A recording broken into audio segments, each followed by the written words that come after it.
Boa noite, irmãos, graça e paz. Para mim é um privilégio estar aqui com vocês. Nessa noite eu já te convido a abrir a sua Bíblia no livro de Jonas, capítulo 1. Nós faremos a leitura deste capítulo. Jonas, capítulo 1. O tema de hoje é a graça que ultrapassa as barreiras. Jonas, capítulo 1, diz assim a palavra do nosso Deus. Veio a palavra do Senhor a Jonas, filho de Amitai, dizendo: Dispõe-te, vai à grande cidade de Nínive e clama contra ela, porque a sua malícia subiu até mim. Jonas se dispôs, mas para fugir da presença do Senhor para Tarsis. E tendo descido a Jope, achou um navio que ia para Tarsis. Pagou, pois, a sua passagem e embarcou nele, para ir com eles para Tarsis, para longe da presença do Senhor. Mas o Senhor lançou sobre o mar um forte vento e fez-se no mar uma grande tempestade, e o navio estava a ponto de se despedaçar. Então os marinheiros, cheios de medo, clamavam cada um ao seu Deus e lançavam ao mar a carga que estava no navio para o aliviarem do peso dela. Jonas, porém, havia descido ao porão e se deitado e dormia profundamente. Chegou-se o mestre do navio e lhe disse: Que se passa contigo, agarrado no sono? Levanta-te, invoca o teu Deus, talvez assim esse Deus se lembre de nós, para que não pereçamos. E diziam uns aos outros: Vinde e lancemos sorte, para que saibamos por causa de quem nos sobreveio este mal. E lançaram sortes, e a sorte caiu sobre Jonas. Então lhe disseram: Declara-nos agora, por causa de quem nos sobreveio este mal, que ocupação é a tua? De onde vens, qual é a tua terra, e de que povo és tu? Ele lhe respondeu: Eu sou hebreu, temo ao Senhor, o Deus do céu, que fez o mar e a terra. Então os homens ficaram possuídos de grande temor e lhe disseram: Que é isto que fizeste? Pois sabiam os homens que ele fugia da presença do Senhor, porque ele o havia declarado. Disseram: Que te faremos para que o mar se nos acalme? Porque o mar se ia tornando cada vez mais tempestuoso. Respondeu-lhe: Tomai-me e lançai-me ao mar, e o mar se aquietará. Porque eu sei que por minha causa vos sobreveio esta grande tempestade. Entretanto, os homens remavam, esforçando-se por alcançar a terra, mas não podiam, porquanto o mar ia se tornando cada vez mais tempestuoso. Então eles clamaram ao Senhor e disseram: Ah, Senhor, rogamos-te que não pereçamos por causa da vida destes homens, e não faças cair sobre nós este sangue, quanto a nós inocente, porque tu, Senhor, fizeste como te aprouve. E levantaram a Jonas e o lançaram ao mar, e cessou o mar da sua fúria. Temeram, pois, estes homens em extremo ao Senhor, e ofereceram sacrifícios ao Senhor e fizeram votos. Deparou o Senhor um grande peixe para que tragasse a Jonas, e esteve Jonas 3 dias e 3 noites no ventre do peixe. Vamos orar mais uma vez. Senhor, nós queremos te agradecer pelo privilégio que temos nessa noite de orar pela nossa região da Zona Leste, de entoar cânticos, louvores, engrandecendo ao teu santo nome. E te pedimos agora que a tua palavra possa falar ao nosso coração e também à nossa mente, para que tenhamos a nossa esperança renovada e possamos sair hoje com um novo desafio para colocar em prática na nossa vida. Te agradecemos em nome de Cristo Jesus. Amém. Irmãos, na academia, muitos filósofos, sociólogos, eles tentam definir a forma com que nós estamos vivendo hoje em dia. Um dos melhores, e é aquele que você pode usar em qualquer ciclo para você parecer um pouco mais inteligente, chama Zygmunt Bauman. Sempre que você cita ele, já dá ar de inteligência. Olha só a dica que eu dou para você. Zygmunt Bauman, ele diz que nós estamos numa modernidade líquida, e essa modernidade ela é contrária a todo tipo de metanarrativa. O que ele quer dizer com essa palavra metanarrativa? Significa o seguinte: a nossa sociedade contemporânea, ela é contrária a tudo aquilo que visa explicar as demais narrativas, ou seja, as maiores religiões, por exemplo, o judaísmo, o cristianismo e até mesmo o islã, são religiões que têm uma metanarrativa, porque através dela você consegue explicar qualquer outro assunto. O exemplo disso, para facilitar um pouco a nossa compreensão, quando você fala sobre casamento e você é cristão, você busca uma metanarrativa, você busca a Bíblia. O que a Bíblia fala sobre casamento deve ser a sua opinião. Quando fala sobre criação de filhos, você tem uma metanarrativa, você vai até a Bíblia, você pega o que ela diz sobre criação de filhos e coloca em prática. E isso gera, então, uma a autoridade. Nós dizemos a autoridade do cristão, ainda mais do cristão reformado, como muitos dizem, é a Bíblia, sola Escritura, nós temos a Escritura como uma autoridade. Só que a nossa sociedade não gosta de autoridade nenhuma.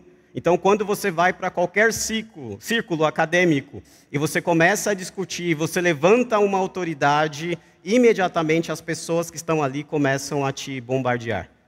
Antigamente, se alguém perguntasse para mim qual é a cor que eu estou vestindo hoje, a não ser que você não consiga ver muito bem cor, mas eu acredito que a maioria de vocês vão falar que eu estou vestindo um preto.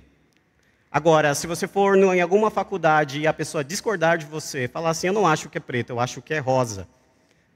Antigamente nós íamos falar que é loucura, que a pessoa deveria procurar um oftalmo e ver se aquilo estava certo. Mas alguns professores vão dizer o seguinte, não, são opiniões diferentes, porque a verdade ela é relativa. Então, ao mesmo tempo que isso é preto, também pode ser rosa. Eu acho que mais para frente muitos vão dar risada da nossa sociedade. Porque olha o absurdo que nós aceitamos dentro de uma academia para que as pessoas se sintam bem consigo mesmas. E o pior é quando isso vem para a igreja. Porque quando entra na igreja a falta de autoridade, nós também ignoramos o texto bíblico. Então, muitas vezes você vai ver um pastor, um teólogo falando para você que aquilo é pecado, e você, na sua cadeira, diz, eu não acho. E porque você não acha, a verdade bíblica, então, vai ter que ser reescrita, não é mesmo? Agora, tudo aquilo, os 10 mandamentos, eles vão ser reescritos através da sua linda e querida vontade. Infelizmente, eu vejo na cara de vocês alguns fazendo, não pode ser assim, pastor, realmente não pode ser assim. Mas, infelizmente, isso tem entrado nas nossas igrejas. Mas eu quero mostrar para vocês que isso não é novo. Existiu no ano 750 a.C. um profeta que resolveu fazer a vontade dele também. E ele era um profeta comissionado por Deus. E quando ele recebe uma ordem de Deus, ele fala, não aceita essa ordem. Eu não vou fazer da sua forma, eu vou fazer da minha forma. E vamos ver como que Deus lida com o rebelde. Quando você olha para o livro de Jonas e você pensa que Jonas é um herói, você não está lendo a história direito. O herói desse livro é o próprio Deus. Jonas é aquele que você não deve imitar. Nunca fala para o seu filho, seja como Jonas, porque ele não é o exemplo deste livro. Seja como Deus que está neste livro, porque Jonas é um profeta rebelde e um profeta que acha que ele pode fazer o que ele bem entender. O contexto dessa carta, Jonas ele serviu o rei Jeroboão II, e o que acontece nessa época é os assírios invadiram o reino do sul e destruíram Israel na parte sul. Só sobrou então a parte norte, e alguns teólogos dizem que Jonas foge para o norte. E Deus chega para Jonas e fala para ele o seguinte, Jonas, vai para Nínive e prega para essas pessoas. O problema aqui, Jonas não gosta dessas pessoas. E ele tem alguns motivos. Os assírios nessa época, alguns teólogos que trabalham com esse tempo, dizem que, para você entender um pouco mais contextualizado, eles pareciam com o Estado Islâmico. Conhecem o Estado Islâmico? Os assírios daquela época faziam coisas similares ao que o Estado Islâmico fez há pouco tempo atrás, em 2014, na Síria. O que eles faziam com os seus escravos, e muitos deles judeus? Se você não queria trabalhar, eles cortavam a sua mão. Se você falava muito, olha só, cuidado, hein, naquela época, eles cortavam a sua língua. Será que alguém perderia a língua? E se você desse muito trabalho, eles pegavam alguém da sua família, eles cortavam a cabeça dessa pessoa, eles amarravam em você, e você ficava um mês com a cabeça de um familiar em decomposição, andando pela cidade, e não podia tirar. Ou seja, pessoas ruins, extremamente ruins. E quando Jonas olha para elas, Jonas, lógico, sente repulsa dessas pessoas. Essas pessoas merecem, na cabeça dele, 100% o inferno. Mas olha que estranho, no versículo 1 diz assim, veio a palavra do Senhor a Jonas, filho de Amitai, dizendo, dispõe-te, vai à grande cidade de Nínive e clama contra ela, porque a sua malícia subiu até mim. Irmãos, vamos supor, só supor, que existe alguém que você não gosta. Eu sei que é dificílimo supor isso. Vamos supor que existe alguém que você não é muito amigo dessa pessoa. E vem uma palavra de Deus, naquela época, tá? Nada com isso que te digo. Vem uma palavra de Deus para você e diz o seguinte, vai lá e prega para o seu inimigo que ele vai ser destruído. Muitos aqui sairiam correndo, né? sairiam correndo para falar assim, Deus mandou vir aqui avisar que você vai ser destruído. Eu te avisei para você não fazer essas coisas.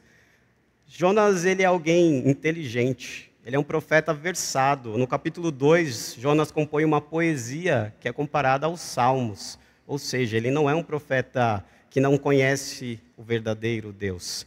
Ele sabe que por trás desse mandamento de Deus, um Deus amoroso, um Deus que tem graça, um Deus que tem misericórdia, se Deus está mandando avisar a cidade, ao invés de destruir essa cidade, é porque Deus quer salvar. E como assim Deus quer salvar o meu inimigo? Como é possível Deus querer salvar aqueles homens que são considerados animais para aquela época? Como assim Deus quer salvar homens que não merecem a graça? Muitos vão colocar que Jonas era até ultranacionalista. Como que Deus quer salvar alguém que não é judeu? Isso daí não pode acontecer de forma nenhuma. E parece que o pecado cega Jonas. E isso acontece conosco, irmãos. Muitas vezes nós temos uma boa teologia, uma teologia saudável. Muitas vezes a gente sabe a confissão de fé de Westminster e de diversas outras coisas, mas quando o pecado entra no nosso coração e na nossa mente, nós ficamos cegos. E Jonas, que conhece o Deus, que é o Deus do céu, do mar, da terra, Jonas acha que ele pode, então, fugir. E tem 2 imperativos no versículo aqui. Diz o seguinte, dispõe-te e vai pregar em Nínive. Ou seja, o imperativo é dado quando é uma ordem. Deus não está falando para ele o seguinte, Jonas, se você não tiver nada melhor para fazer na segunda-feira, você pode ir lá pregar para eles, por favor?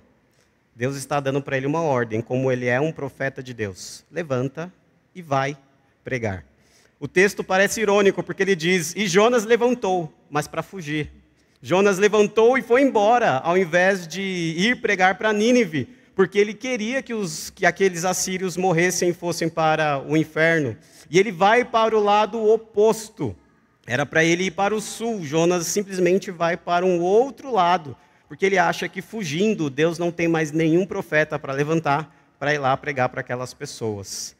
E o pecado nos faz tão tolos, tão ignorantes, quando nós não cumprimos a vontade de Deus, que Jonas entra num barco, ele desce até o porão do barco, ele afofa o seu travesseiro, ele deita e ele fica tranquilo.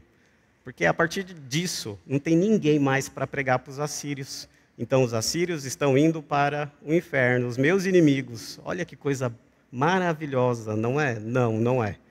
Versículo 7 diz assim, e os marinheiros então diziam uns aos outros, vinde, lancemos sorte para que saibamos por causa de quem sobreveio este mal. E lançaram sorte e a sorte caiu sobre Jonas. Os marinheiros que não eram dos eleitos, filhos de Deus, eles eram politeístas, serviram diversos outros deuses, eles começam a se desesperar, porque eles estão em um barco, e esse barco está prestes a afundar, porque aquela tempestade, eles entendem, não é uma tempestade vinda normalmente, é uma tempestade que somente um Deus poderia fazer, e um Deus irado, porque alguém ali não obedeceu a sua vontade, na verdade o seu querer, dizendo o seguinte, vai pregar para eles. E eles então lançam sorte. E aqui eu quero te dar um breve aviso. Lançar sorte não é cristão, tá? Quem lançou sorte aqui foram os pagãos. Porque eu vim de uma tradição que muitas vezes fazia o seguinte, você quer saber a vontade de Deus? Talvez vocês já fizeram isso, que Deus te perdoe. Diz assim, abra a Bíblia, solte ela e de repente Deus falará contigo no versículo que cair. E aí você está querendo uma manhã boa, uma manhã saudável, cai em Apocalipse, o duro juízo de Deus sobre você. Imagine que isso é falar a vontade de Deus. Irmãos, aqui Deus usa um método ímpio para abençoar esses marinheiros para dizer quem estava errado. Não é que o método é correto. Então Deus simplesmente usa esse método para dizer quem está errado é Jonas.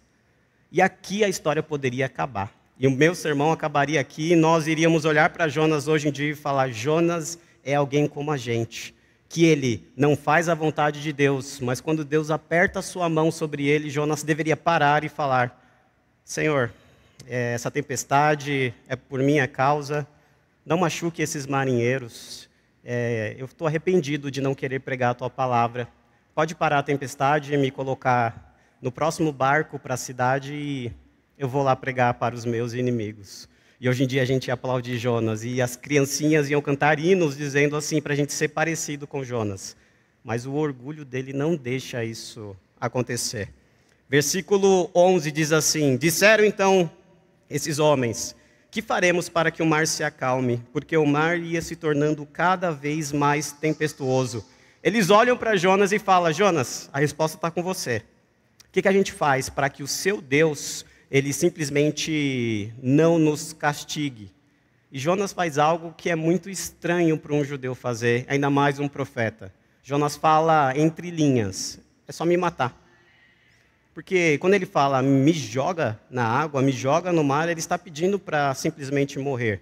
E durante o livro de Jonas, ele faz isso 2 vezes. No capítulo 4, você conhece aquela história, uma árvore nasce sobre a cabeça dele, ele fica todo irado porque a árvore morre, e ele olha para Deus e fala: me mata, porque eu prefiro morrer do que ver os meus inimigos salvos. Já pensou que coisa ruim, meu irmão? Você chega no céu, Jesus Cristo te recebe, e a pessoa que você mais odeia está lá também. E você vai passar a eternidade da eternidade junto com ela. Amar os nossos inimigos é muito mais do que uma frase bonitinha de efeito. Amar os nossos inimigos é uma necessidade que precisamos fazer enquanto estamos aqui. Esses homens, eles tinham mais temor a Deus, parece, do que Jonas, mesmo sem conhecer. Porque eles não querem fazer isso até que não tenha mais opção nenhuma, a não ser jogar Jonas. Só que eles fazem uma oração dizendo: Senhor, nós somos inocentes, porque o Senhor quer matá-lo, o Senhor quer tirar a vida desse homem. Nós não queríamos fazer isso, mas que não seja cobrado das nossas mãos. E eles pegam Jonas, jogam no mar, e a história poderia ter acabado e seria justo, não seria? No Antigo Testamento, quando um profeta falava algo e aquilo não se cumpria, ele tinha uma pena de morte. O profeta do Antigo Testamento chegava e falava: olha, esse ano Deus está falando isso para a nação, e até o dia 10 de fevereiro vai acontecer. Imagine se ainda fosse assim no Brasil. Até o dia 10 de fevereiro vai acontecer. Se aquilo não acontecesse, esse profeta era fulminado, ele morria. Jonas merecia a morte. Sabe o lado bom? É que Deus é diferente de mim. Deus é diferente de você. A graça e a misericórdia dele ultrapassa os nossos méritos. A graça e a misericórdia dele é dada para pessoas que também não merecem. Eu peço que você abra rapidamente a sua Bíblia no livro de Mateus, capítulo 12, versículo 40. Diz assim: porque assim como esteve Jonas 3 dias e 3 noites no ventre do grande peixe, assim o Filho do Homem estará 3 dias e 3 noites no coração da terra. A pergunta para nós e a comparação que Mateus está fazendo aqui é entre 2 homens que são um completo oposto. Jonas era um profeta que desobedecia a palavra de Deus. Jonas era um profeta que não queria ficar nem próximo dos seus inimigos e queria que os inimigos fossem para o inferno, por isso que ele não queria pregar para eles. Jonas é alguém que se acha melhor do que os outros, e você vai ver isso se você continuar lendo o capítulo 2, que até mesmo o arrependimento dele parece um arrependimento não muito bom, porque ele deseja ver o templo, mas ele se esquece das pessoas que estão indo para o inferno. E a comparação é com Jesus Cristo. Irmãos, graças a Deus, ele ter um coração, Jesus Cristo tem um coração muito diferente do que desse profeta. Você já imaginou se Jesus Cristo não quisesse morar no meio dos seus inimigos? Aonde ele habitaria? A palavra de Deus vai falar que todos pecaram e destituídos estão da glória, da graça de Deus. Jesus Cristo veio para morar junto com seus inimigos e, além disso, muitos desses que deveriam recebê-lo de braços abertos, por exemplo, os fariseus e os escribas, homens que tinham uma teologia muito boa, homens que sabiam ler e escrever, homens que tinham acesso à Torá, acessos aos manuscritos. E quando Jesus Cristo chega, são os maiores grupos de oposição a ele.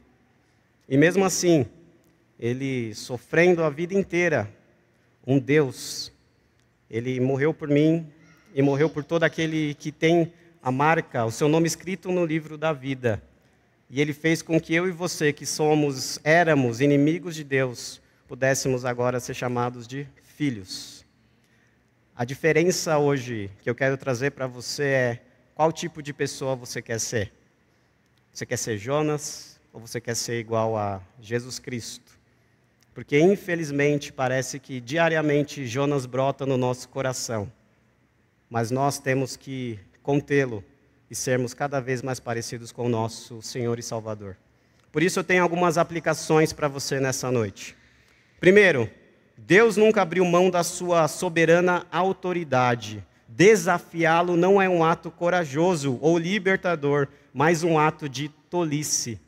Hoje em dia a nossa sociedade acha que quando ela vai contra a Bíblia, contra os princípios cristãos, contra a ética cristã, eles estão se libertando e sendo cada vez mais inteligentes. E aqueles que não são da linha que eles seguem são pessoas inferiores, pessoas que não sabem o que estão dizendo, pessoas que têm até uma inteligência um pouco menor do que eles. Quando a Bíblia vai dizer que desafiar Deus não é um ato de inteligência, é um ato de tolice. Quando Deus dá um mandamento para nós, Ele não dá esse mandamento para que nós fiquemos tristes. Ele dá esse mandamento para que nós possamos, na verdade, ser preservados.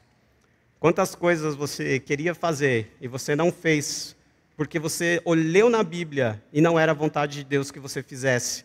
E hoje em dia você vê o benefício de tudo isso. A autoridade de Deus, ela é máxima. Mesmo que você às vezes duvide, procure o seu pastor, procure alguém mais velho da sua igreja que te mostre no texto bíblico que os mandamentos que estão aqui não é para nossa tristeza, pelo contrário, é para nossa felicidade. O que mais tem de feliz do que ter comunhão novamente com o nosso Criador? Segundo, quando Deus dá um mandamento, nós não temos a opção de seguir ou não, achando que estamos acima de qualquer autoridade. Como cristão, devemos obedecer, mesmo que aquilo nos desagrade inicialmente. A nossa pós-modernidade vai dizer o seguinte: isso é relativo, isso é culturalmente daquela época, mas hoje isso não mais serve. Alguns vão dizer, a Bíblia precisa ser atualizada pelo seu contexto sociocultural, e essas pessoas todas querem, na verdade, manipular o texto bíblico. E juntamente com isso fazem com que muitos, que aqueles que o seguem, pequem. A Bíblia é a nossa autoridade máxima. Se ela diz que é errado, confie. Deus sabe muito mais do que nós. Estude a sua Bíblia a fundo. Não digo somente para segui-la sem conhecimento. Estude a fundo e você vai ver que, na verdade, aquele mandamento está ali para te preservar. Terceiro, você foi vocacionado por Deus para realizar um trabalho. Não fazê-lo é pecado.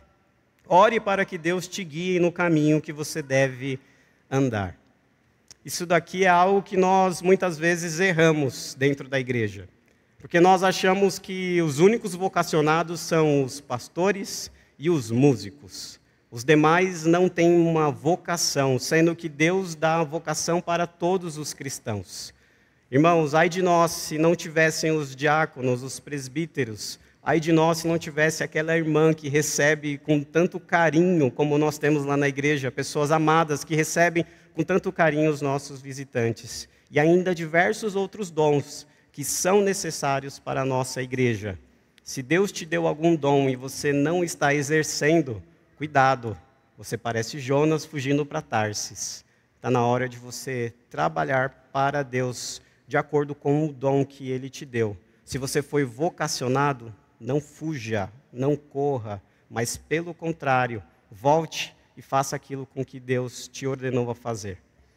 4, e só vai até 5, fiquem calmos. 4, amar nossos inimigos é muito mais do que uma frase bonita.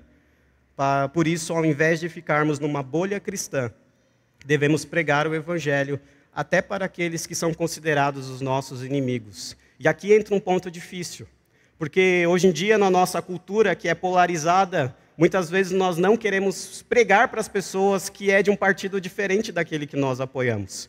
Se a pessoa crê nesse partido político, então ela é inferior a mim, e ela deve ir para o inferno, e ela deve passar fome, e ela deve sofrer, e ela deve ser o pior, porque é um assírio. Não quero saber dessa pessoa e eu não vou pregar o evangelho por ela, porque ela é meu inimigo. Amar o inimigo é amar aquele tipo de pessoa. Quando eu entrei no Mackenzie fazendo o mestrado, na minha sala só tinham 2 cristãos. Os outros eram de diversas vertentes e das piores vertentes. Sabe aquela pior? Quando você entra assim, você pensa assim, não vai ter ninguém aqui, Deus. E Deus coloca junto com você as piores vertentes ideológicas. E não é fácil, irmão, numa discussão, você amar aquela pessoa. Por isso que você deve colocar no seu coração, Senhor, me ajuda a amar essa pessoa, por mais que seja difícil. Porque se o Senhor me resgatou, se o Senhor me tirou da onde eu estava, essa pessoa também pode ser transformada. Pregar, amar os nossos inimigos é pregar para o seu amigo ateu, é pregar para o seu amigo que está em uma outra vertente política, é pregar para aquela pessoa do seu trabalho que segue uma ideologia que não é a bíblica, é pregar para aquele seu familiar, que muitas vezes você não quer mais nem conversar com ele por tantas brigas que já tiveram no passado, mas Deus manda você ir lá e amar. E isso não é algo fácil de ser feito. Que o Espírito Santo me ajude e te ajude nesse caminhar. E por fim, se Cristo morreu por pessoas ruins, como você e eu, se Cristo morreu por pessoas ruins como nós, Ele também pode resgatar pecadores dos mais diversos lugares. E nós precisamos orar para que sejamos ferramentas nas mãos dEle. Vamos orar. Deus, queremos exaltar e engrandecer o Teu santo nome, porque mesmo nós não merecemos a nossa salvação, mesmo as nossas obras, Pai, antes da nossa salvação não servirem para nada. Se dependesse de nós, nós nunca alcançaríamos a Tua graça e a Tua misericórdia através das nossas obras, através do nosso coração, através de nada que nós temos ou possuímos, nenhum bem financeiro, nenhum status social. A salvação, ela vem através da graça e da misericórdia de Deus, que nós não sabemos porquê, mas o Senhor olhou por muitos que estão aqui, e teve graça, teve misericórdia, e os trouxe para a Tua casa. E somos gratos por isso, Deus, porque o Senhor escolhe o Teu povo e traz o Teu povo para que sejamos ensinados e transformados, Pai. Mas nós te pedimos nessa noite, Pai, que o Senhor continue transformando o nosso coração. Porque muitas vezes parece que somos mais similares a Jonas do que a Jesus. Quantas vezes, Deus, dizemos que somos cristãos, mas as nossas palavras são palavras de ódio. Quantas vezes, Deus, dizemos que somos cristãos e nos fechamos numa bolha, que o Senhor não quer que isso aconteça, e não pregamos para o nosso amigo da faculdade, para os nossos familiares, para as pessoas do nosso trabalho, não evangelizamos o nosso bairro. Quantas vezes dizemos que somos cristãos, mas somos inertes. Toda vez que tem um trabalho na igreja, parecemos Jonas, vamos para Tarsis, fugimos bem longe, porque demos a desculpa que não temos dom para fazer isso. Por isso, Deus, nessa noite, confronta, Senhor, as nossas ideias. Confronta, Deus, o nosso coração e a nossa mente, para que possamos ser mais parecidos com Jesus Cristo. Que nessa semana, Deus, Teu Espírito Santo venha nos lembrar a cada dia a ler mais a Tua palavra, a orar mais, a buscar mais, estar mais perto de Ti. E que possamos, Deus, colocar em prática tudo aquilo que o Senhor nos ensinou nessa noite. Tenha misericórdia de nós e nos ajude a amar os nossos inimigos, como Jesus Cristo um dia nos amou. Em nome de Cristo, amém.